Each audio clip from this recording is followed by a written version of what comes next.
Really read many of these. What is No, it? I read them, but we should refresh. I read the GitLab stuff, kind of. I don't know. Yeah, that feels like a good topic. We should definitely hit on that. I should have done more detailed analysis. As always. We should always do more detailed analysis. Benchmarking the S1 data. I think I put that one in there. No, I did not. Oh boy, GitLab. All right. Well, I'll write that we're streaming something. Yeah. Sorry, I'm looking at our links here. That's in the YouTubes. No, it's not. See, this is where you need to play that groovy music, Brandon. This is what people like in Twitch, where there's just people hanging out playing music, and they're like, "Oh," and then I'm gonna click on here. Huh? What happened with that? What's the deal with biscuits? Should we get some listener feedback? Straightening us out on the biscuits. Biscuits. All right, biscuits. If you More biscuits. If you cut a biscuit into 3 slices, is it still a biscuit? Mm-hmm. Yeah, I thought there are a couple things. I mean, I don't know. I had some thoughts. I upgraded to iOS. I don't know if you guys did. I don't know. I don't know if Apple topics are interesting or not. But of course, we could always talk about that. I'm about to buy an iPhone for my son. Whoa! Talk about that. I also have some thoughts on how to choose an iPhone. I was going to be my recommendation. I had some thoughts on that, and then there was a pretty good discussion about this ship show ask thing. I don't know, Matt. That's kind of like, I thought maybe that was your world a little bit, or we could kind of like pick up on some of it. Good, healthy discussion in Slack about that. Yeah, well, I could talk about it. I mean, I should. I skimmed the article and joined in the conversation without, spending a lot of time thinking through. But that's never stopped me before. Is this in favor of not doing code reviews? Yes, that's part of it. That seems to be a big part of it. So I don't know. I thought maybe we could have some hot takes there, or not. I don't know. I can have some takes. That's good. Cold takes, hot cold, takes, warm, whatever. Yeah. Merge your own pull request without waiting for feedback, and pay attention to the feedback when it comes. Right. I'm sure it's fine. Yeah, it's from the school of we're all adults here, right? Yeah, this is like, I'm sure it's great. It's sort of like, if we all were safe with guns, it'd be cool to own them. Whew. Cote looking for a third rail to grab. Like, I don't know. I haven't read it, so I don't have anything to say. That's the gist of it, right? I mean, that's my take on it without having read it. Kind of without like contemplating it. I was like, yeah, that makes sense. You hit like a number pretty fast where you can't trust people. Yeah. Boy, that's a problem. What, hitting that number? Not trusting people? I was listening to something. What was it? Well, I was listening to one of the most recent Tyler Cowen, however, things, and it reminded me of that principle of like, people just decide collectively not to do shit that they should.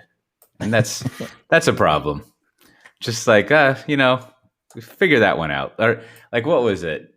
Oh, and then I was listening to and then right after that, I listened to an episode of The Weeds with No More Matt Iglesias. And I don't know what this is, but they were talking about the Democrats have some big, I don't listen to politics much anymore, have some big thing. And they wanted to add means testing to it. So like, if you need government assistance, you have to first have a job in order to get the tax credit, and maybe they weren't going.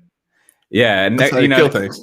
Yeah, and I was thinking like, I mean, couldn't we just decide to like help people out and not have it be complicated? I mean, I know the answer is rhetorical, but it's just like it's like everyone would agree that we should help people out, and then they don't. Nope.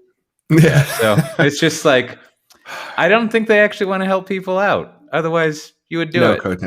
No, they don't. Yeah. Yeah. Just like you really want me to go off on some sort of rant, don't you? You're like, can't we just have like effective government? Can't we just have like sensible gun control? Can't everyone just get the vaccine and we can get back to work? We all know that Matt Ray just wants to be able to go 3 kilometers from his house. That's the problem. What do you guys want to talk about this? Maybe Matt Ray got a parking ticket more than 5 kilometers from his house. Hey. What do you want to talk about? I think a weeds type subject for us would be this EU to impose universal phone charger in both Apple. Like this would be sort of like, this is kind of that age old thing. You're like, well, what do you want? You want like free market, or you want like everyone gets the same color? It's black. I don't know. So I think there's probably some stuff to talk about there if you want. I think the EU would be like, we tried color in the late 1800s. That shit is overrated. Well, I think that's kind of the summary of the. That's kind of the summary of the EU. It's like, we gave you a chance to figure it out, you didn't. So now we're doing it, like on a mom and dad. But I don't know. It's like we slapped the invisible hand, and I don't know. I don't know. Maybe Matt. It sounds like you maybe have a strong take here. I don't know. I'm really on the fence. I can work my way up to a strong take of So my daughter is she's on the debate team at school, and she's missing having the mental stimulation of debate.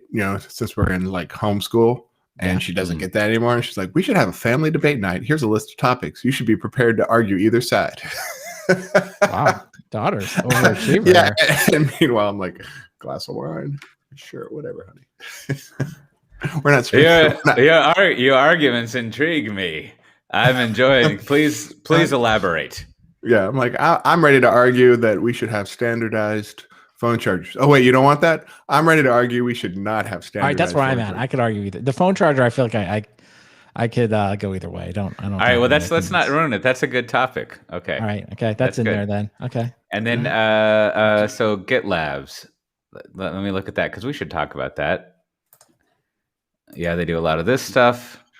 That was a good thing. I thought you had a good. I think maybe you posted it. It was a good summary of. It's a nice short write up that had all the key statistics from that VC guy. He writes good. Yeah, did I don't know. Maybe I didn't put it in here. Oh yeah, here it is. House 7 key metrics. There. Yeah, that's a pretty good article. I thought that was like a nice summary of it.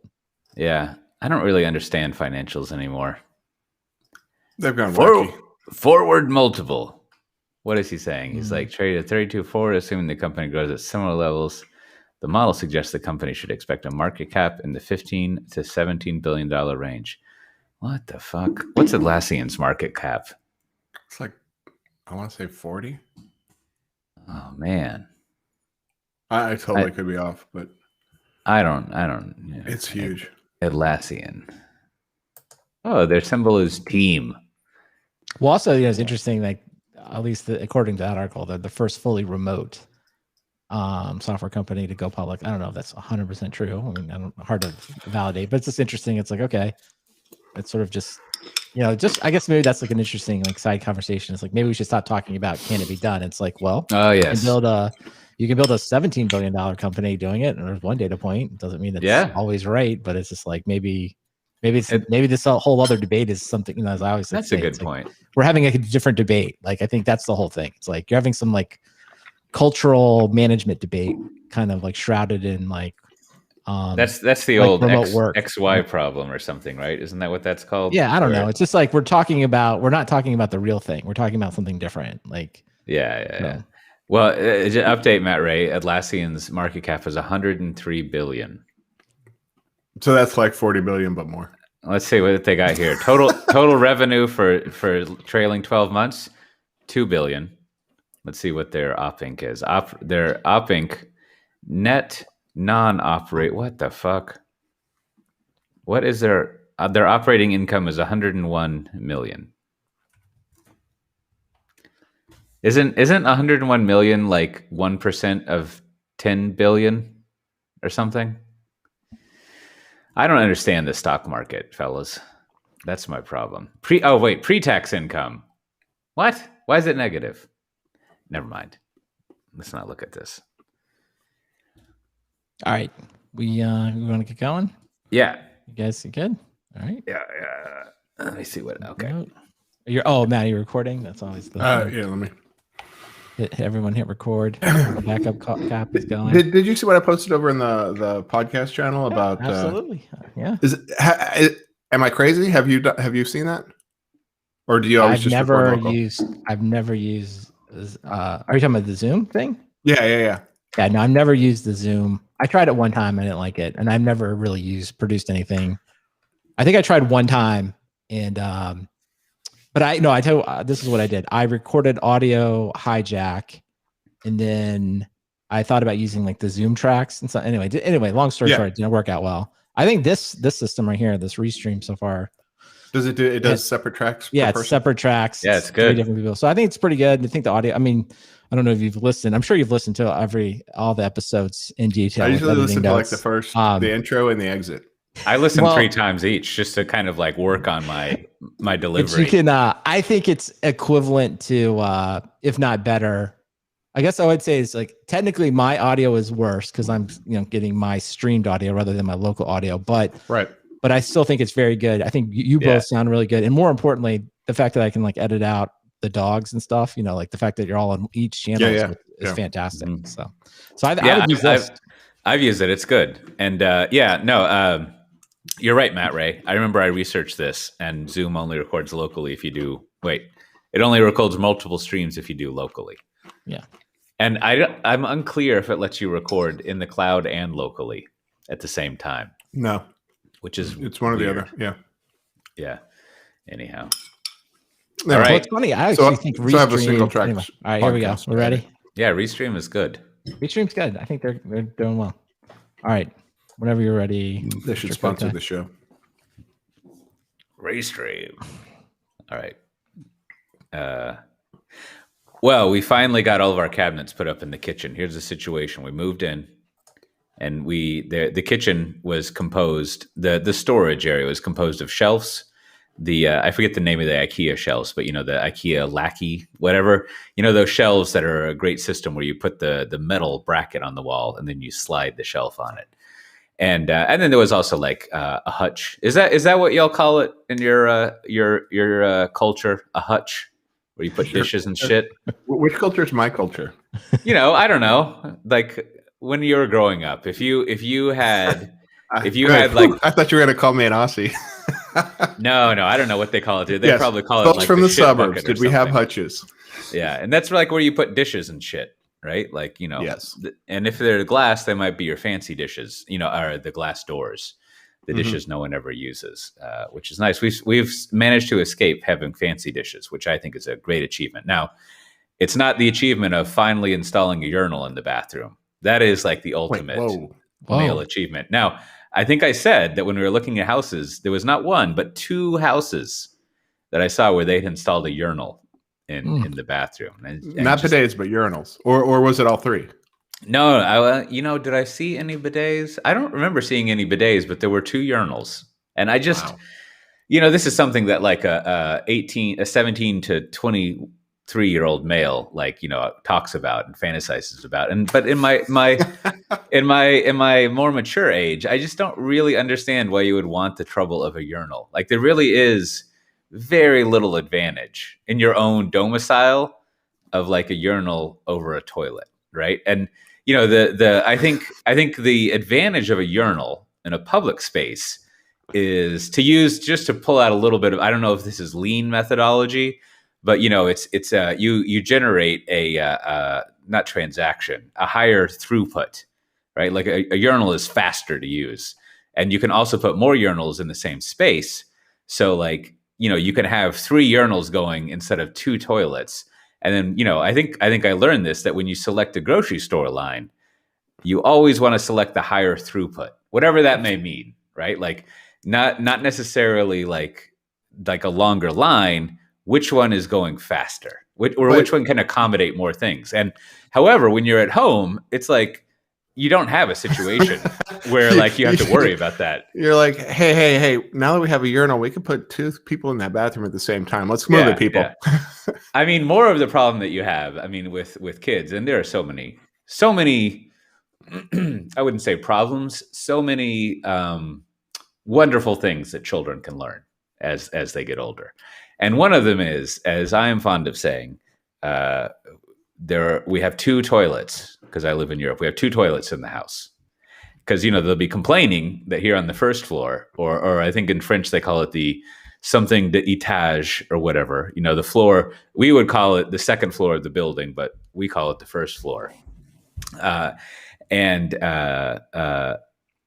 got a toilet here, and if someone is in that toilet and they need to go, it's like nuclear catastrophe for them, right? Like they're just like freaking out, and I'm always like, we had a toilet upstairs. Our previous house, we had 3 toilets, and so I was like, we have 3 toilets. So long story wrapping up here, getting to the shorter story. We got the cabinets in, and it's nice. We can put things in there. And I was screwing in some extra shelves, customizing some things. We got handles. I had to screw the handles in, and I noticed, it occurred to me, I recently got a new screwdriver set. And have y'all encountered these Phillips head screwdrivers that have like extra little blades? Like there's some kind of like Running Man, like doomsday screwdriver that like not only is it just like or as my wife adorably calls them, 4 heads, since they're have 4 things, but like like, have you seen these? Because I think it's a new type of Phillips head screwdriver that not only has the 4 things, but at the bottom, at the base of it, there's like slight little ridges, like slight little bases, not bases, slight little things, blades that come up. Yeah, you haven't seen these? No idea what you're talking about. No, I was wondering, Are you sure it's not like a different? Because are those like kind of those flat screws, like in kind of computers? You have to have like a different. Yeah. You can't use a Phillips, but this is just a different Phillips. I haven't investigated it, but I've seen it enough times. Now, this is in addition to another screw that I've been seeing a lot, which is, I don't know what they call it, but that star thing, where you've got another bit that's like a 6-point bit that goes into there, right? So you've got those, and then you of course you have the flathead, I think is what you call it, right? The regular thing. So now we're up to, I think if I'm right about this specialized Phillips thing, we're up to 4 types of screws. We got the traditionals, flathead. Yeah. The streaming, the audience is way ahead of you. You're talking about positive drive heads. Oh, good. And then somebody's already dropped looks like Wake Up Godfrey's dropped a types of screw image in there, and there's a good 25 types. So I think the modern screwer around here, I don't know if that's what they're called, will encounter at least 4 types of screws nowadays, at least in Europe. And I feel like, totally. I mean, if you remember our last episode, I was suggesting that capitalism needs to take a break. And I think this is a strong proof point. It's like we do not need 4 types of screws. I am a solid believer we only need 1, and that is the traditional Phillips. Clearly, all other types of screws, unnecessary. Clearly, you've never taken apart Apple hardware. Yeah, you need 4 screwdriver types just to open the thing up. Like they invent their own kind of screwdriver heads just to keep people from messing with them. Yeah, and, I can accept that there are specialized industrial uses for screws, right? But this occurred to me when I finally found the Home Depot of Europe. It's called Hornbach, and not only is it exactly laid out as like Home Depot, but it's also, its color is orange, and it has those signs that look like they're hand painted. But it's amazing. It's like massive. I wish someone had told us about this when we came here, because I was telling Kim, she of the 4-head screwdriver, that like I want to just go there to hang out. I mean, they've got a couple of places you can eat. It's like a little America to go to the Hornbach. But so I was looking for screws there. I finally found the big screw row, and this occurred to me because a third of the big screw row was taken up with these star screws. And I spent like 10 minutes trying to find them. And then I was like, oh, fuck, it's these bullshit screws. Like, I don't want these. And so it's obviously the star screws have come to the consumer market, right? And maybe even these little Phillips with the blade. And, it's fine if you want to be all industrial Apple people with your fancy screws. And then even like I built a lot of furniture, even when you have those hex screws, we don't need those. There's no reason to have that. And I just feel like in seeking GDP growth and seeking like new markets and transacting, just like capitalism has gone too far now I found 5 types of screws. With 5 types of screws, we don't need it. Like, we should be spending that money on like childcare. right? This is the evolution of the marketplace. The people are finding new niches of screws that need to be worked with, and it's just the Cambrian explosion of screwdriver heads. Good in there. I needed the word Cambrian explosion in. I was There's like, not wow, enough of that. That seems like that is like on everybody's Cambrian. Let me write that down. On everybody's Bingo. like bingo card. Who can say it first? Let me open up these types of screws here. Cambrian. Let's see. We got the Phillips, Torx, security Torx.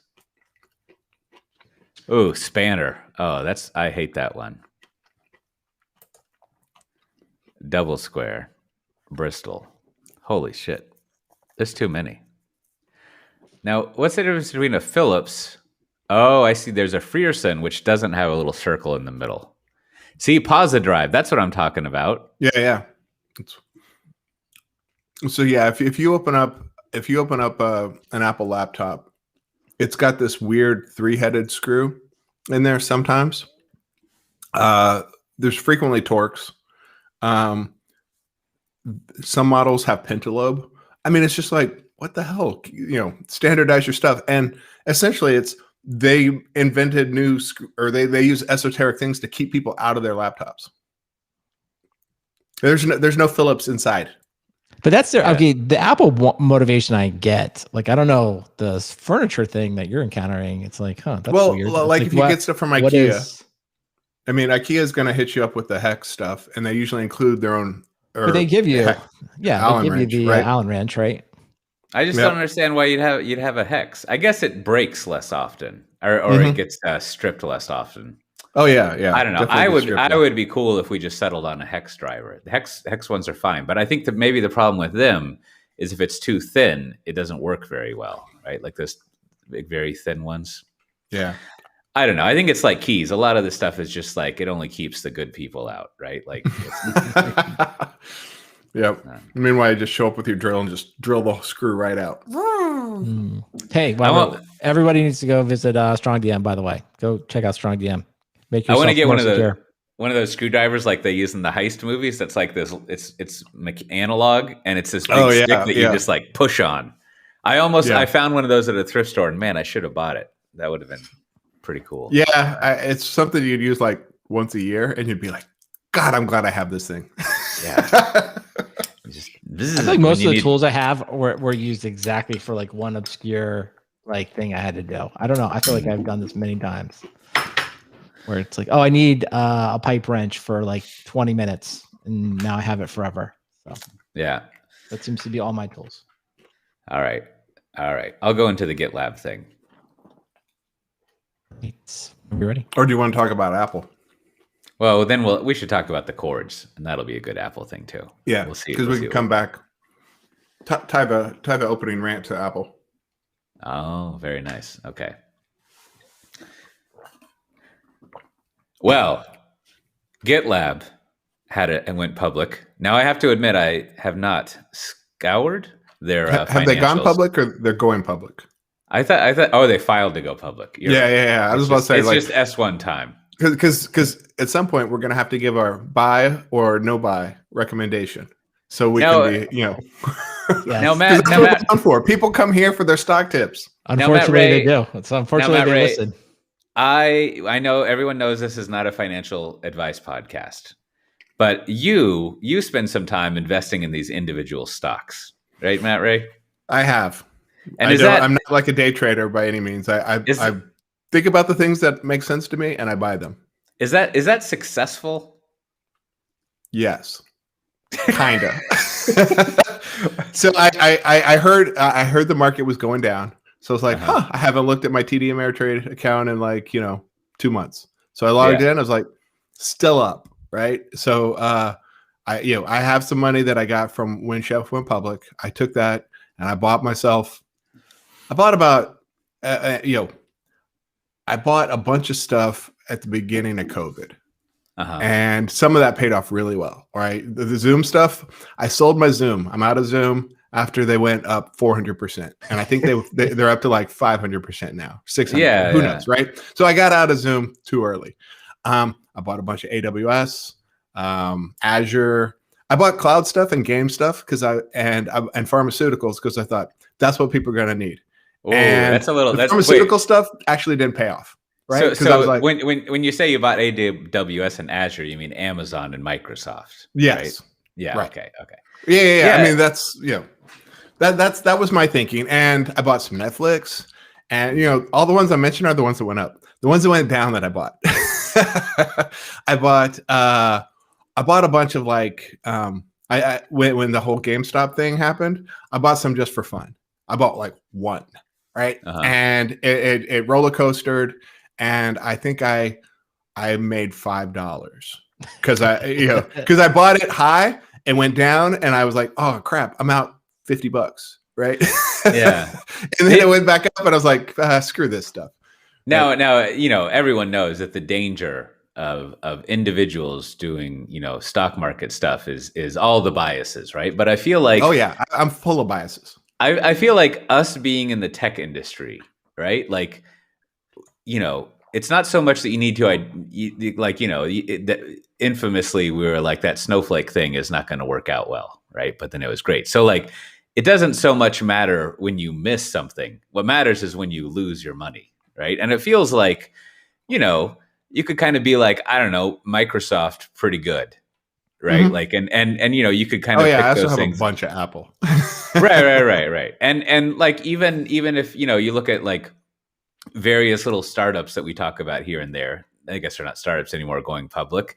You can kind of be like, yeah, I can see that that's all right, or exactly. Like I have no idea about like financials because like I'm convinced that's just all like made up shit at some point.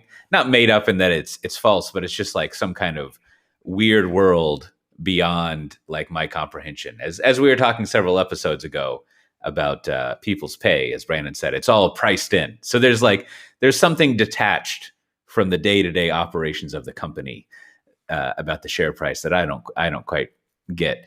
But you could kind of identify like, oh yeah, this company, it's moderately famous, it's doing okay. And if I set up some criteria like Matt Ray has, where like once it goes like to 200%, I'm going to sell it.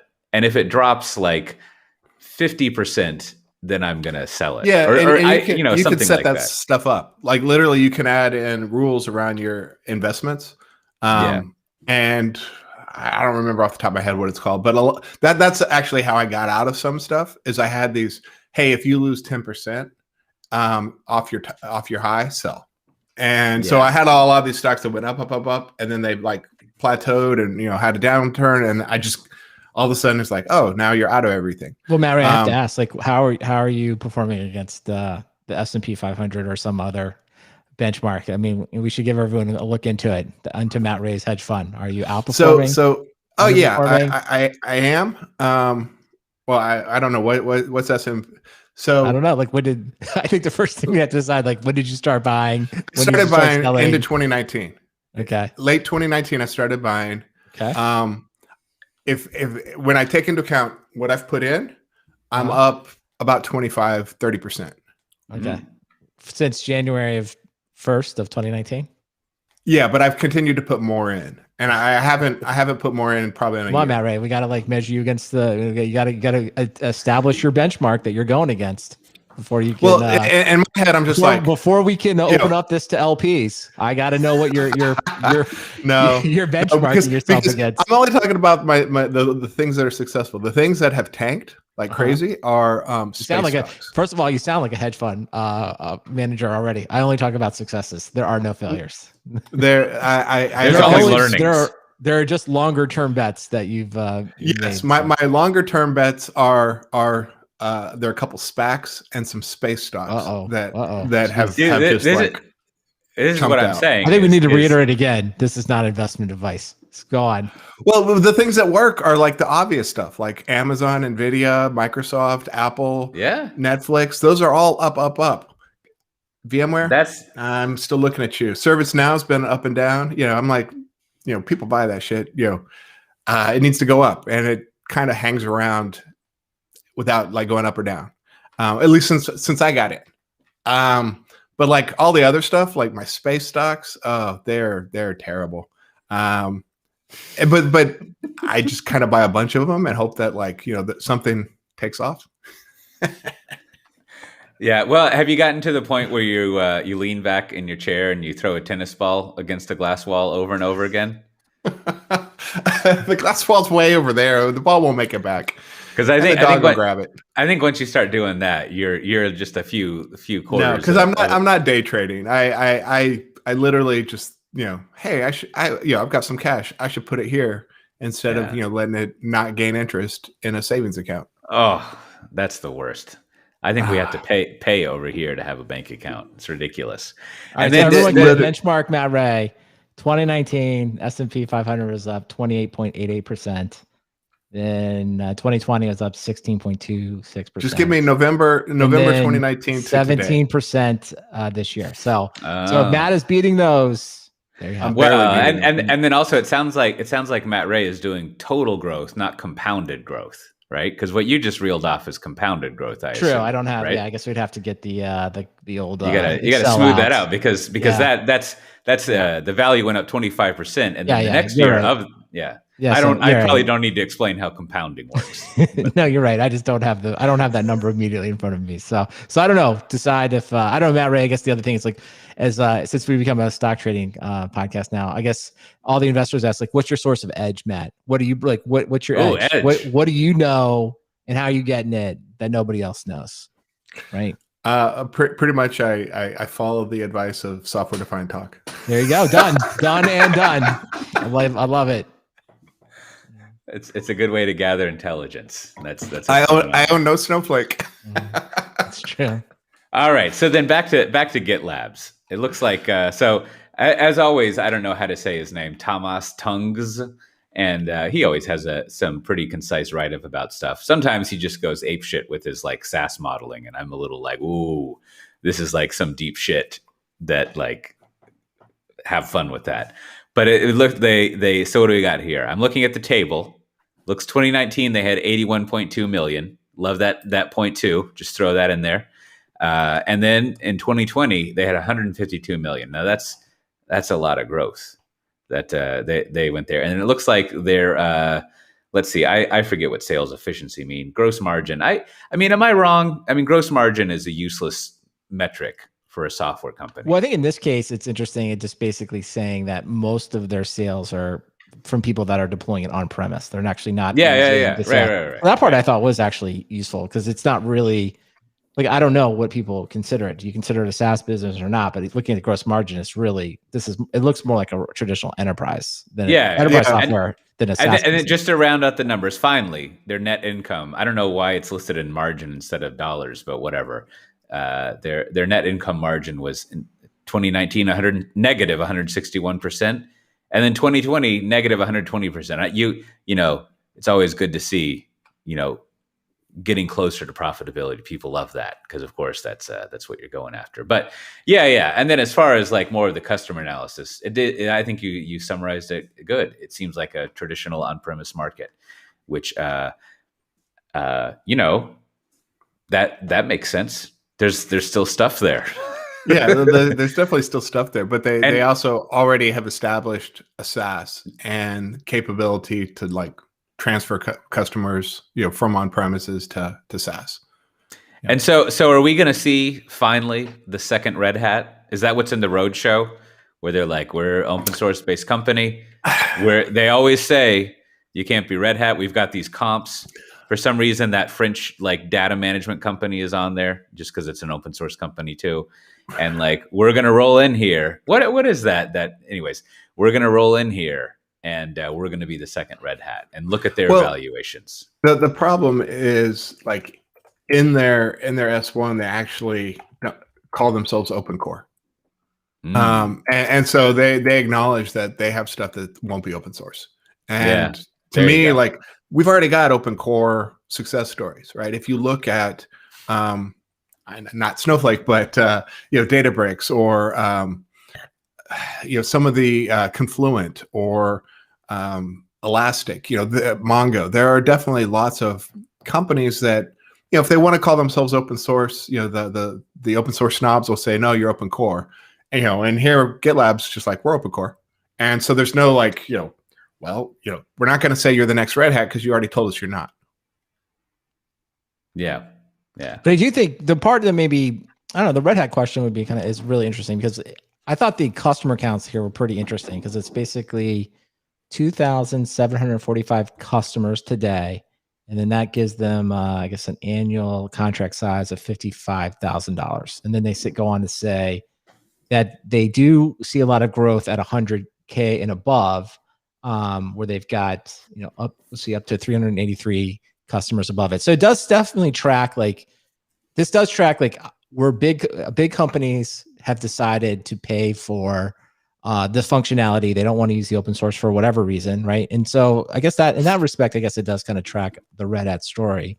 But I just wonder, the biggest thing I have is like, wow, like how much bigger does this get? Like, does this become like, I don't know how many customers Red Hat has. I assume it's like tens of thousands. It's just like, does it have that same type of need out there? Or as it gets bigger and bigger, will people say like, will there be kind of the natural reaction to like, do we need to pay for this? Do we have to use this? Like, will there be some kind of, if you will, ceiling on its growth? Go ahead, Matt. I think there's probably a ceiling on how big the annual spend can get per company, right? Because if you're like, oh man, we're spending, $1 million a year on GitLab, then that opens the door up to other people who are like, hey, we offer the same functionality at less. Or, a consulting company is like, hey, we could put that thing together and customize it to exactly what you need for less. And I think I've talked about this before. I was like, I think if you are built on top of an open source product, there's probably some sort of upper limit to how much you can extract from a company per year, because they have an out. They have an out where they can say, look, that thing can be replaced. Everybody knows that, what GitLab offers, there are alternatives. There are alternatives from, commercial competitors, and there are alternatives from open source competitors. And if you charge a customer too much, they're going to get antsy. But not if you're charging them too much. If you're charging them too much and they're not very happy. Well, how do you react? Just like, what's your reaction if I say, hey, we're paying 100K for, let's say, Git. That's what we're paying. Like, if you're in a company and you're like, the CFO is just kind of going down the list. It's like, yeah, we're paying. I guess maybe if the CFO would be the person that's like, okay, we're paying $100,000. Explain to me what this is. Now, before we say anything, I understand GitLab has a whole suite. I think of many. Oh yeah. We've talked about them before. I think we went the dozen through pillars thing. Of GitLab, or right. But I think 37 it's mostly GitLab pillars. Would it be wrong to say it's mostly source control though? I don't know. Am I like really? Maybe they would say it's more, but it does seem like if you're in the room with the CFO and he's like, there's 100K, which is like, someone would start to make the kind of like, hey, this is like a head count. This is like, we need some more people, especially if you go to different parts of the world.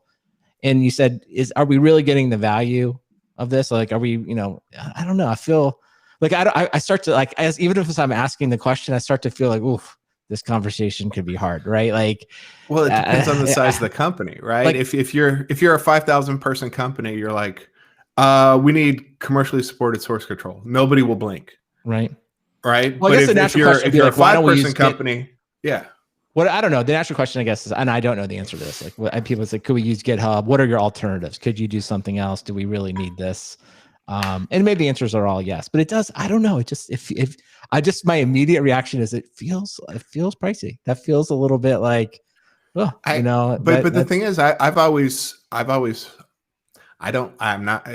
So I haven't priced them to compete against Bitbucket and GitHub Enterprise, and that's what we need is to know, like, hey, if we're doing an apples to apples comparison, nobody's saying like we host your source control. It's all the other stuff around the periphery. Right. No one's saying roll your own.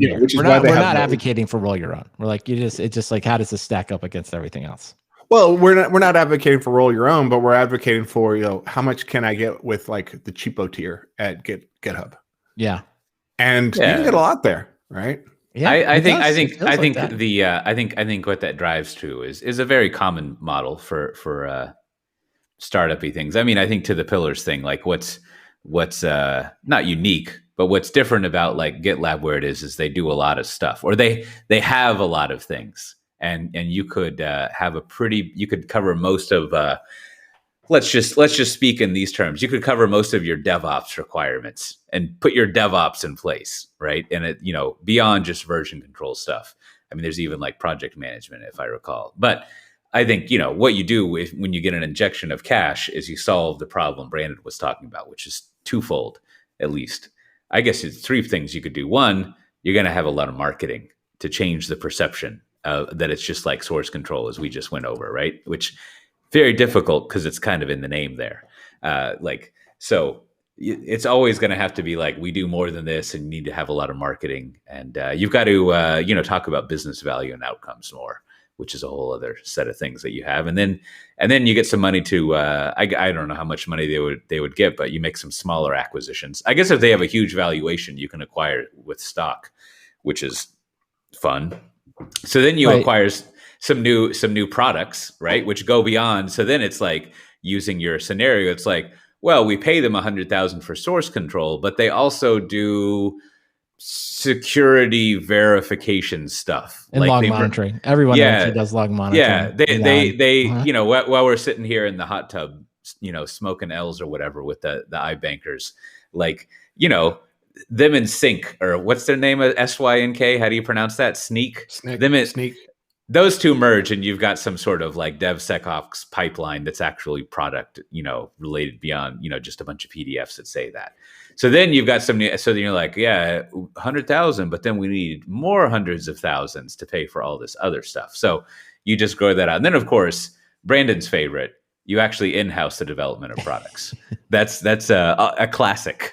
Yeah. That you can also do with that. Well, we should mention quickly that I think that at least this analysis shows that they believe the estimated value when it goes public should be between $15 and $17 billion. So don't know, we'll see what really happens when it actually goes out in the market. I mean, I do think it is like interesting. I'm going to call it a developer tool. Maybe that's wrong. I mean, there are a lot of add-ons that are in security and other things. So, but I do think that it is maybe an example though of a development tool that a business that looks pretty profitable, right? And especially at these margins. So yeah, and I wonder if the Tamaz guy, if you go to about.gitlab.com/features, I don't know if the trailing slash is necessary. You can try that out on your own. But as he says, there are a lot of features. But as we look through these features, they're not they are features. I guess I just said it. And it makes me wonder, I wonder if in Tanzu land, we should just make a gigantic page that lists all the features. I wonder if that's helpful. And I'm not saying that in a backhanded way that it's not helpful, but I feel like a lot of gigantic infrastructure suites are very opaque as far as what they do, which is why technical people are always just like, I need to install this just to figure out what the fuck you're talking about. Right. And versus if you have, I'm still scrolling, I've been scrolling this whole time. And I think finally my scroll bar is at the middle of the page on my giant monitor here. But if you scroll through this, you can be like, oh, I can see everything they do. Right. And so I can kind of search around this and find the features that I want, versus if you go to most suites like this, it's hard. What you find out that they do is they deliver on business value. Right. But I think the issue with that though is let's kind of go back to the customers here. So going forward, it looks like they have 383, I'm calling them enterprise customers who paid over $100,000. So what you're going to find in the feature matrix is it will slowly get longer, and we'll have kind of these obscure features that many people will not care about, but it will appeal to maybe just 5 of the 383, maybe 10, right? And that's going to be, and this is where I think, the value, especially if you put up a feature metric. So careful if you do it. If you put all the features on there, people will start using it against you and say I don't need too complicated. It's too, they'll say it's too complicated. I don't need this. Yeah. Why? And then that becomes, a reason for them to ask for a discount. And it really, it really isn't especially if it's all the features. A lot of times, they don't expect, especially if you're doing product management, there are going to be some features that are going to be used by very few people, but they're going to be very important customers. So that's why I hesitate. And I don't, I'm not saying they should or they shouldn't do it. Putting everything out there will make it look more complicated than it is, and may distract your buyer from kind of seeing what the value is. Right. That's a really interesting point. I've finally gotten to, let me look around my camera here. I'm about, let's say the top of 2/3 way down the page. and there's a whole section called container registry, right? Yeah. And so that would be one thing that someone could argue about is, or I'm sorry, they could discuss with their enterprise partnering representative strategists, which is, like, I don't need a container registry, so why am I paying for that? And then that's an yeah. But the GitLab salesperson's they're gonna know who else is in that account. Probably they're gonna be like, oh, you know what? Now you can knock out Docker, or you can knock out I don't know who's doing container registries. You can one of the artifact repositories, right?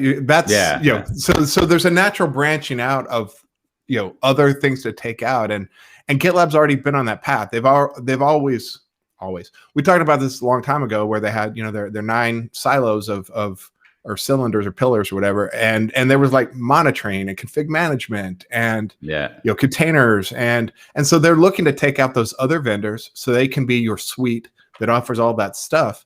And they're the roadmaps they're probably looking at is they don't need to even make their own roadmap. They just look at like, well, if Atlassian's $100 billion company, they're going to have a wiki.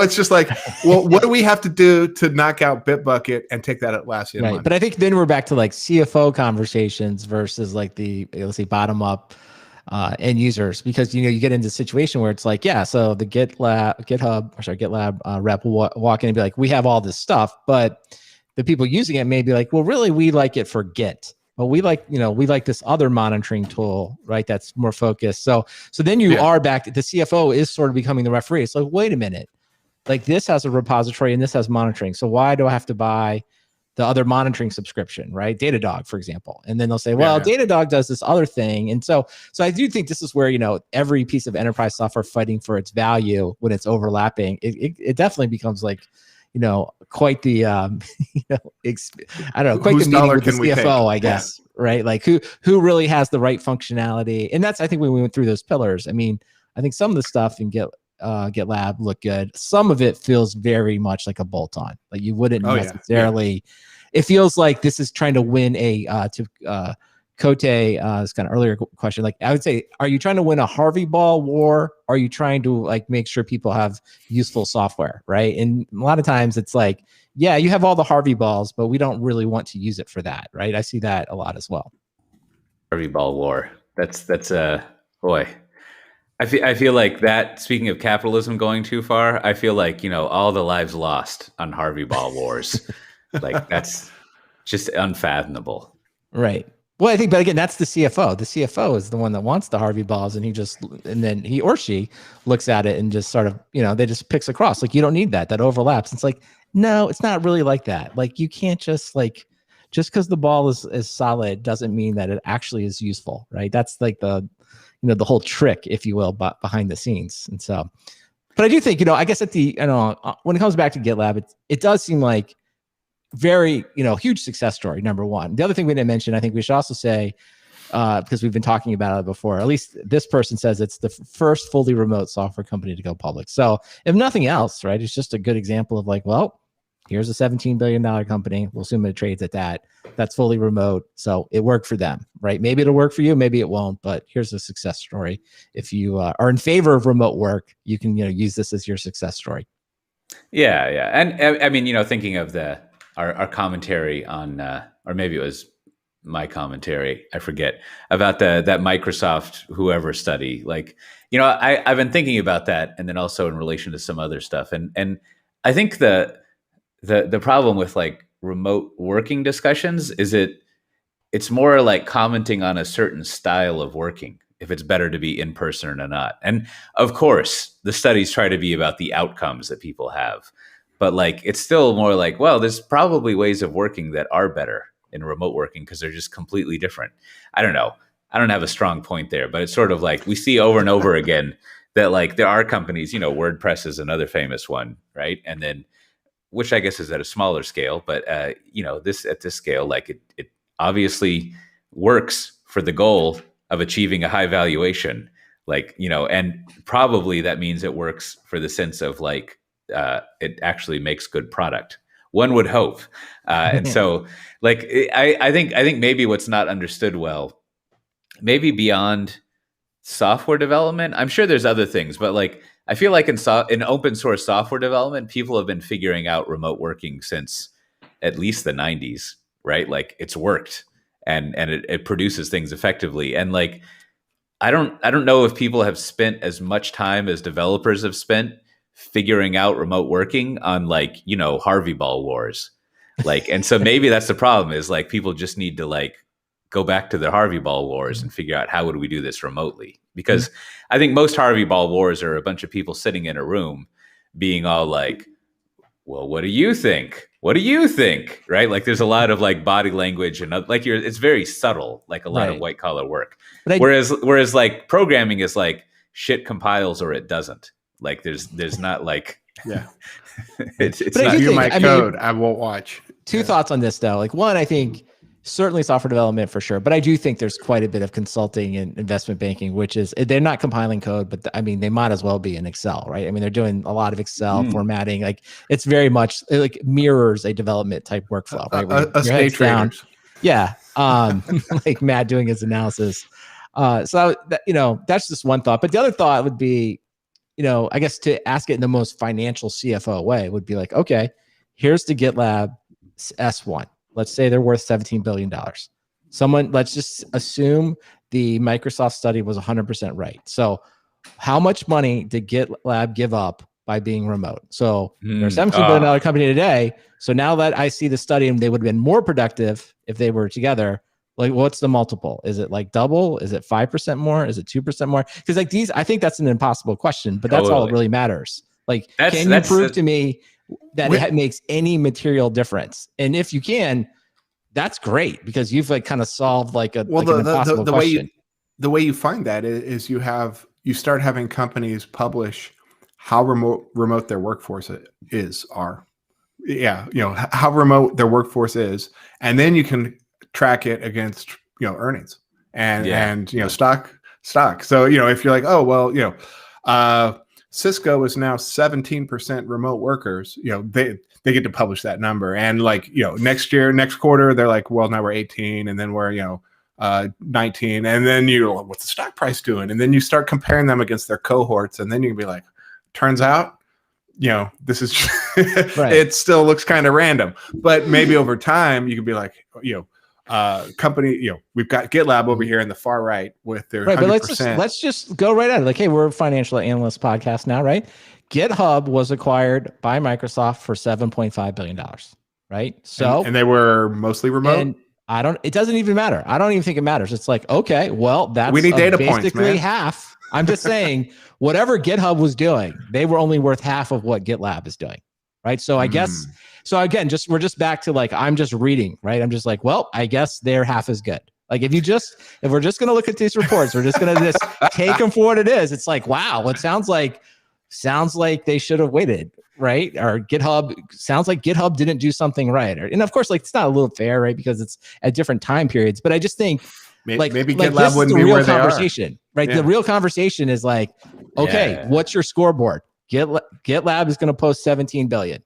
GitHub posted 7.5 billion. I think I will let the listener figure out which is more, right? So there you have it. So if you want to have more discussions about remote work, fine. But like, here's $10 billion difference. Man, I need to go get another beer because this is reminding me of like the worst parts of when I used to do strategy and just would want to make me want to stab myself in the stomach. It's just like, I mean, you're spot on, Brandon, right? Like that is in a non-product driven strategy setting. That is what you do. You're always trying to find out, how do I set up my pieces on the board to maximize my chances of money? And even worse, not even money, but valuation and EPS and all that stuff. And at some point, you know, if you're more of a product driven person, you're just like, I don't know, man, maybe you should have software that's useful. Let's shoot for that. But it's just like, you can find examples of highly valued companies that have software that's useful, but you can find an equal, if not more amount of companies that are just like, have a good, whatever the fucking EPS is. Right. Like, well, you're trying to be traded at certain multiples and position themselves at certain multiples and things like that. And I think, you know, most recently we saw this with AT&T trying to become like a media company. And I think somebody like, it's like they said, I don't know where it was. I think some executive at AT&T like said it out loud. They just said, well, we were trying to get the multiples of Netflix, but it didn't work.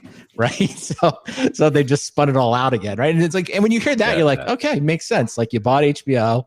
They didn't, AT&T doesn't trade like at Netflix multiples. And then they're like, we have no idea what to do with this. So they spun it out. And you're like, okay, well, maybe those weren't great decisions, but at least that's a rational explanation versus like, all the other things they kind of dress it up as like, we're going to do this, we're going to do this, we're going to do this, and it's going to work. It's like, no, you just wanted a Netflix multiple and you didn't get it. And it's like, there's nothing wrong with wanting that or even trying it. It's just, it didn't work. So it all comes back to Kenny Rogers. Perfect then. Kenny Rogers. All right, I'm going to go get that beer. I'll be right back. I don't know. Do we need more alcohol? Is that going to help us? What time is it? 1:02. Everyone should go see our friends at CBT Nuggets. I bet you they have a GitHub. I bet you they have a GitLab, a Git class. I bet for sure, right?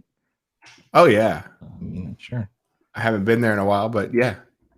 There's a whole I think there's a ton of training on that. I do think it is like, it does seem like you need to take the training. I don't know. Having been someone that like never really actually wanted to learn it, then I was like, I think I need to actually spend some time and understand. Learn what? I don't know, just get like how it all works, the workflows, just trying to make it like trying to like understand it. I don't, am I the only one that dismisses source safe? Like you just lock that file, it's yours. No one else I do not miss that. Oh my God. I just, it was so simple. Do you remember the crap file, and then you would need it and you'd have to come find me, be like, can you unlock the file? Well, not yet. Like I'm not finished yet. Right. And then I liked it. It was a simple. What did we use it? Single-threaded, my friend. Was that CVS? CVS? Yeah. CVS? Was that a thing? CSV? No, CVS. CVS. Yeah, that was Visual Source Safe. I thought was like the first. Maybe it just. I don't remember what we used at BMC. It was definitely maybe it wasn't CVS. Subversion. Yeah, I don't think it was Subversion. Yeah, it was. And then when I was at 360 Commerce, we used the stuff from IBM that their kernel team used. Oh, that IBM was like something safe. Yeah, I know you're talking about. But it never left beta. Like IBM was gonna. No, IBM was gonna like. Was that part of the Rationals tool suite? Wasn't there like the whole thing? No, we were like the only people in the world using it. It was this like IBM source control tool that their AIX kernel team used, and then they were gonna they made it commercially available as a beta, and then they canned the beta, and like our company was like, it's all in there, we can't escape, and we had the worst. Clear case. That was one. Now was that. No. It was. It had some weird name. Well, I don't know. I, for one, I'm okay. Nice. I mean, I'm the only one that wants it, but like source safe was fine. Just lock the file. No one can do anything until I'm finished. It's good times, man. It was good. Yeah. It was simple times. Controlled software. Yeah. Then everyone was like, "No, I got a branch and I got to like do pull requests." I was like, "I don't know, it's too complicated." Yeah, I mean, you couldn't fake your. I don't care if the whole company has to stop while I'm working. That was fine with me. That was good. Yeah, I think this is another point on the theory that I'm developing is like, that sounds great. They should go like for a long lunch. Like, why the fuck work more? Like, it'll be cool. Like you set your own expectations of pace, and why not set it that? Sorry, gotta lock the file. Can't do shit. Lock file. Went on vacation. Oh, I hated those guys. All right, so wait, we did both ads, right? We got CBT Nuggets, and then all right. So I don't know, you have a lot of good pickups here. We could talk about Ship Show Ass. We could do Apple. What do you want to do? Ship Show Ass. Yes. Did I say that? Did I not say ass? No, ass. You didn't. It's just there's so much subtlety between ass and ask. Anyways, I got it. I'll go into it. Sounds good. Well, as I said, I was very excited. September 20th, I kept refreshing on the system update to get the iPad OS 15. So far, I think I'm pretty satisfied. I'm taking notes for a tour, see how that's going. I actually got Kim to. I pointed out that you can have a to-do list. I shared a folder with her, and you can assign people to it. That was pretty fun. And I don't know. It's okay so far. Did you go just on the iPad, or did you do your phone as well? Everything. Yeah, Got to do all the stuff, of course. But that was a big deal. But I didn't come across this until we were kind of collating links. It looks like our friends at the EU finally are going to. It's unfortunate that I tried to get myself interviewed and set up as Apple's SVP of cables, because if the EU gets what they want through, and they have a universal phone charger mandated, then the SVP of cables is going to not be a very good job, because the SVP of cables is basically going to be on the phone all the time, being like, why are my crates of cables not in Rotterdam? Where are they? So just to like round out the news here, officially, it's the EU to impose universal phone charger, and then they say, "quote unquote," and blow to Apple. So it sounds like the universal charger will be USB-C. So I don't know. I have such mixed emotions. Like, I would definitely like only one cable myself. And it does seem like Apple's already moving towards USB-C, so that doesn't necessarily now this is going to be that bad.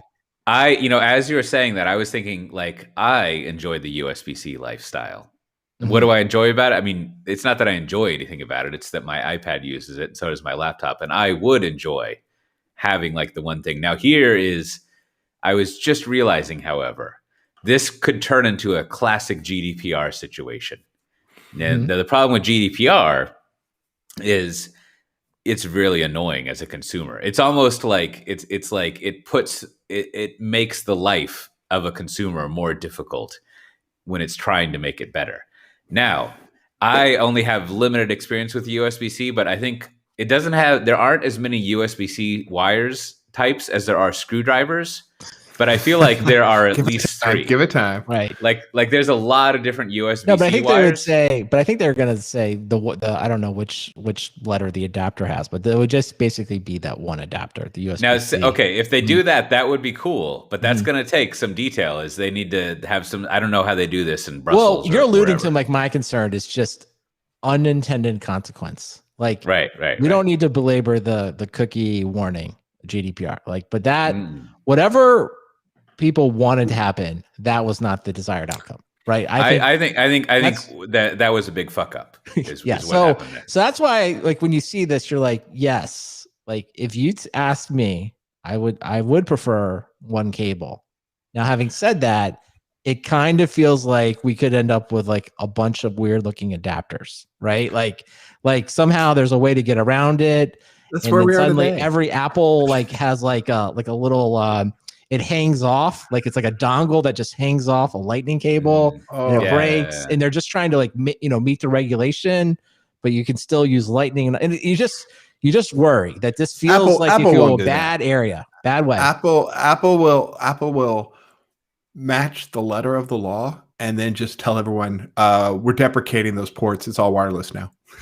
Well, I thought for sure that's where get rid of the chargers, and they'll go pure wireless before they do something. Well, that's been the long rumor about Apple iPhones, is that they're not going to replace the lightning cable until they just go to the point that everything is done wirelessly. Like, there won't be any port at all. So that just seems, and then in 10 years, the EU will be like, we got a new wireless standard you got to adopt. Yeah. So that does kind of feel like maybe Tim Cook is going to checkmate them. He's going to be like, you waited so long that the roadmap next year for the iPhone 14 is portless, right? And they're going to be like, that is a very Apple move. Yeah, that is a very Apple move, especially like, the court case with Epic that's going around, it kind of hit an end where they agreed to make some concessions, but Epic is appealing part of it. So Apple's like, you know what, we're not gonna let Fortnite back in the store until the court cases are all over. Gotta wait. And then like, what is your alternative? Like, take them to court over that? Because that's exactly what it's just, that's the sort of spiteful checkmate kind of thing that they will do. Well, the other thing I worry about here too is just, thinking ahead. It's like, well, wait a minute. What happens when USB-C becomes obsolete? Like USB-A, right? So it's like, what if 10 years ago they're like, it has to be USB-A, but then it's like you have these huge ports on these small phones, right? And like it doesn't work, right? And then it's like, so that's the part too. It's like, like, is it also to remember, like USB-A, you has to like be a certain, like, what is this, like not flippable or something, right? Like you have to like, that's been a great, innovation, if you want to call it that, from, lightning cables, and now USB, they just, the fact that you can flip them around and it's easy. So I don't know. I don't know. You're in Europe, Kote. You feel like you should, like, I feel like you should be more happy about this. It feels like, as a European representative, like, is this going to be a good thing? I'm worried. I think it's I don't know EU stuff well enough to like be cynical or optimistic about the process of it. I mean, as far as I can tell, the quality of stuff over here is great, right? Like it might be more expensive than like, buying some generic stuff, but like, man, the food here is wonderful. So whatever the EU is doing with that, I'm all for it. And now I would hope, I didn't think of the obsolescence point you brought up, Brandon, but I would hope that the way you would structure something like this is you would say, let's go back to the business outcomes discussion. We would like there to be one cable that is affordably priced, that works well, instead of all these different cables. And I think that by all these different cables, they just mean Apple, because I'm pretty sure all the other companies are USB-C or whatever, right? Or USB variants, right? Yeah, right, for them to move over, right? Yeah. And so, like, I would assume I would want it to be set up where it says, all right, we're going to mandate USB-C, and we're going to like go to the Wikipedia page and say these, right? It has to be these ones, and then these. And then also you've got to like fucking label the cords so that people know that like, oh, this one, you can like hook up 5 monitors to it and have a bunch of data over it. Right. And you could also charge your phone with it, but that's a little overkill, right? And just like, maybe we should even call that one something different. I mean, I don't want to blow the minds of the IETF or whoever makes these standards, but like, I'm pretty sure you fucked that one up by calling that the same cable. Like, that's a bad idea. So, well, that also, you're opening up the other like backdoor kind of change here. We'll be like, okay, well, you can use a USB-C to charge, right? But turns out if you want to do this other thing, like, the Thunderbolt 4 or something, like, you actually need a different cable to do these other capabilities that they don't have nothing to do with charging. They're about doing something different. And that feels another disaster. And so what I would want set up is like, and let's also have a committee that meets every year and is basically like, and it should be written in, they can only meet for 16 hours. They meet more, they get fired. But like you can meet for 16 hours, and they just have to be like, is this still technically good? Or do we need to say, this should be USB-D? And that's it. But is it going to be one standards committee just based off like, charging cables? Or are they going to be like, no, we handle all industrial, all industrial standards. This year we're taking on torque screws. You'll look at you'll go look at like Chris Joe Von European guy or person, and I shouldn't say guy, but that's why I picked the name Chris. It could go either way. You go pick Chris Von European, and on their LinkedIn, it's like, I am on the cable charging committee. They're not on it's just like only cable chargers. That's what they work with. And like, all they're doing is making sure that we don't get stuck in some obsolescence. And then they give a recommendation. We need to change it to be USB-D. All right. I just have one thing. When they start the meeting, they should all be required to like go to several websites in Europe and to manually click accept all the cookies, right? As a reminder of what not to do. Like at the end of it, we can have no situation where we have hundreds of million people every day mindlessly clicking accept all, right? Like just please, it cannot be that situation. So that's my only ask is like, you have to, don't do that. Don't create that. Yeah. And I think the next thing after the EU solves this cable crisis is they need to fly over to Sweden and be like, hey man, maybe in your booklets, you don't need to have 30 different languages that basically say, don't put your tongue in the electrical outlet, right? Like, we'll just like, let's just assume. Graphic will see that in my IKEA catalog. Yeah. I mean, I love the graphic. I mean, every one of these things, even if you're getting like a a plug, there's always that kind of like pleasantly portly guy who's like, he's got a confusion little thing and it says to call. And also like everyone remember, maybe the EU should just like blanket do this is like, please, when you're building your furniture, don't do it directly on the floor. Put a rug underneath it. And then that would save lots of ink for IKEA because that's in every single manual there. Despite all that, I'm a pretty big fan of IKEA. I think I've converted over. Despite the Tyler Durden whatever business of the 90s, I think they've got something figured out there. It's club action. Hey, Kote, before we wrap the subject, I wanted to get your take on, did you upgrade? Did you try out the new web browser, the address bar at the bottom of your IS? And like, what is your, because that was the other like semi-controversial design change. What did you think? What I still am slightly confused because I keep, thinking it's up top. However, I think I would like the idea of it because like, it's a pain to like go select the thing up top and then type in it. Right. So the only problem is like the placement of it is like on the phone is like obscured. I guess it's only on the phone. Like it's hard to realize it's there. So maybe let's see. Maybe there are different annoyances, but it might be the same quantity of annoyance of like having to get my thumb up to the top. And maybe it's the same quantity of annoyance of having to move my thumb to like do the address bar. However, what I'm thinking now is like, I don't ever read what's in the address bar. So I guess it's just when I'm typing things in, I don't know. It's weird, but. All right. So I'm still letting the muscle memory like recalibrate. So I don't know where, I don't have like a hard opinion yet on it, but I do think I was looking at it and I was like what is the design thinking behind it? So I guess my theory, and maybe this is just stating the obvious, is that what they're trying to do is keep what you type right on top of the keyboard. That seems to be like where I think Apple wants to go, is that instead of having the keyboard at the bottom and then the input field at the top, right? That they want to have that right above it. So you basically, as you're typing, you see right above what's going in. And so what I'm interested in is like, is that a design principle they're going to try to put everywhere? Like today, if you search for like an app in the iOS, right? It's like search is still at the very, very top. It's like, will they move that search bar down? And are they trying to like implement a new metaphor where it's like all text that you're typing in when possible is entered right above the keyboard, and then your autofills that pop up, they actually pop up above the text, which is like I don't know, I don't want to say it's jarring, but it's a little bit like it's different. But then I was like, okay, I think if you're designing from the ground up, this idea of like text and keyboard being very close on a mobile device, maybe that makes sense. So I'm interested to see if it works. A feature I just saw that I'm looking forward to, I don't know if I've used it yet, is I think in screen time, they just have like a button.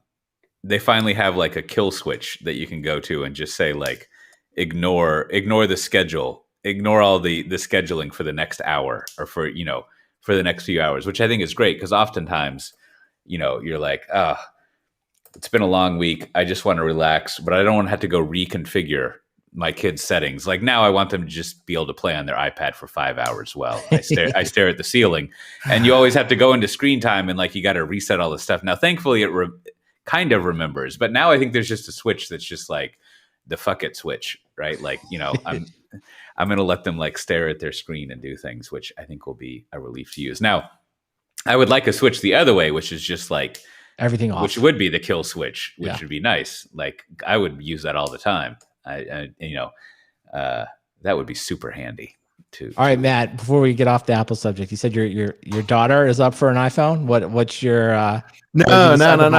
My oldest. Okay.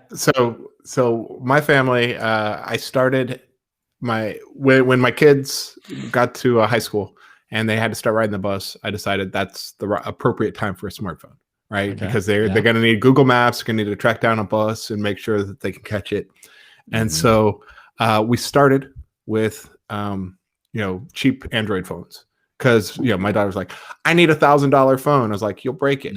And of course she broke the first 2 Android phones. So but she chose, she's the one in the middle, so she chose to buy herself an iPhone, and after she broke into 2 Android phones, and that's worked out fine for her. I don't know, she's on a 10X or R or whatever.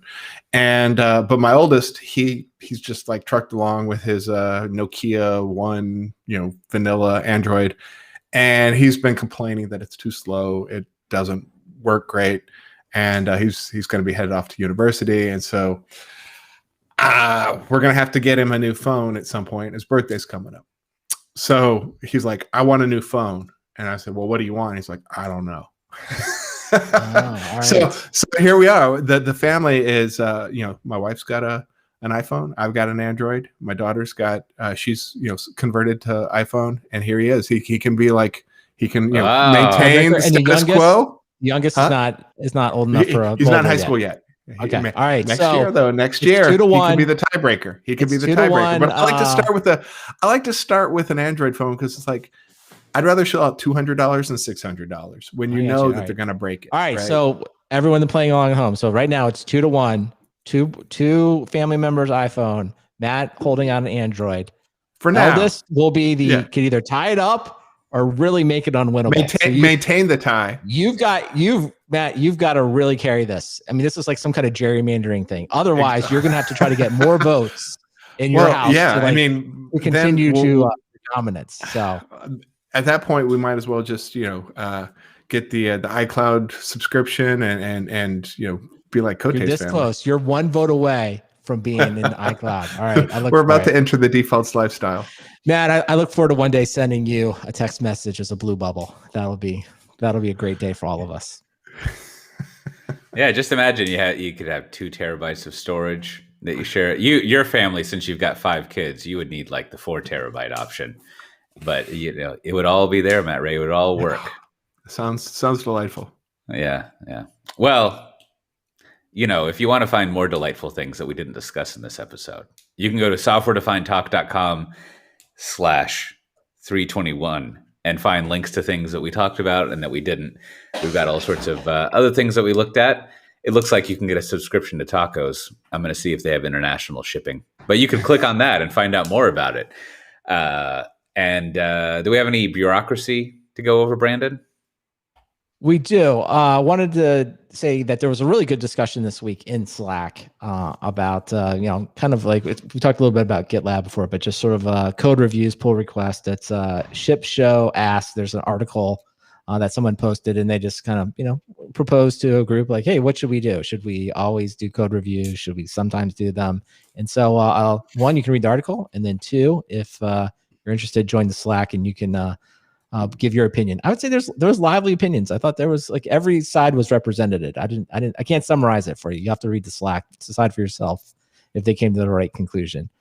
Also, for like a hyper local recommendation, Brian, a friend of the pod here, he recommends The Disconnect, which is a KUT radio that's here in Austin, and it's all about the winter storm and like why does Texas have this situation it does. So if you live in Texas and you were very cold for 3 days and you want to know what led us to this scenario, it's a really good podcast. If you live somewhere else and you don't care, I get it. I understand. But it's still, I thought it was really well done. And then finally, Jordy, good friend of the show, he wants you to be a developer advocate over at Weaveworks. So if you like that job or you're interested in it, if you go into the jobs channel in the Slack or you just find Jordy in the Slack, he'll probably tell you all about it and why it's a good job. And of course, if you would like some stickers, just send me your postal address to stickers@softwaredefinedtalk.com. Be happy to send you stickers anywhere in the world. Also, going to meet up with some Software Defined Talk listeners this week, I think, or next week. And so I'll just bring them to you. If we have lunch together, I'll just bring them. So I'll also do that. So there you go. That's all the bureaucracy. You're having a meetup, Brandon? No, not a meetup. I'm meeting lunch with, JJ and Dan. So okay. So if they're listening, it's not really meet up. If you see them, you can join them. I don't know. Maybe Software Defined Talk will buy lunch. Who knows? Maybe it will be a meetup. Okay, so if you're one of those 2 people, no need to send your mailing address to Brandon. I will say this. I don't know. I'm still like, I don't know, Austin. I guess this is another question I would like to know. Is anyone going to AWS reInvent? Because like I may go, but then maybe I shouldn't go.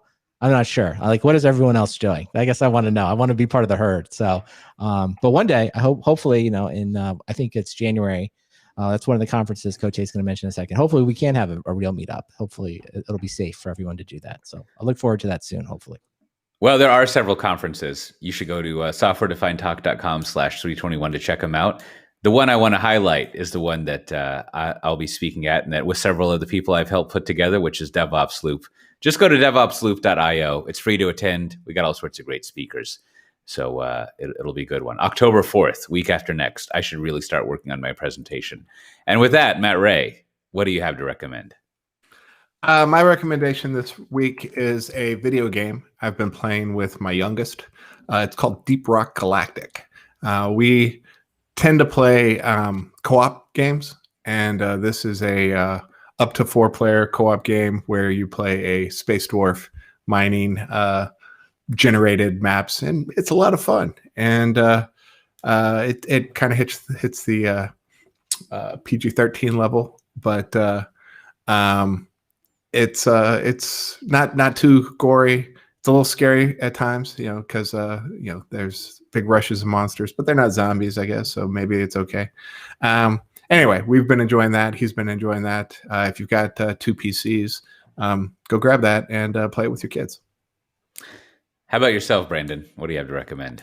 Well, to round out our iPhone discussion this week. So I looked at all the new iPhones and I thought, the one thing I really need is a new battery. That's all I need. So should I get the 13? Should I get the 13 Pro? But then I just went to the Apple website. It's like, I wonder if I can get this battery replaced in my phone. Sure enough, $69, $75 all in with tax. Apple will just replace the battery. And in this case, it was an iPhone 10 or iPhone X. And it feels like it's a brand new phone. So I felt like I gave them $75 for this battery, and I felt like I saved $1,000. I was like, wow, this is great. I'm just going to go another year with this old phone. And it really made me think about the benchmarks, because there's always benchmarks about like what all the new processors can do.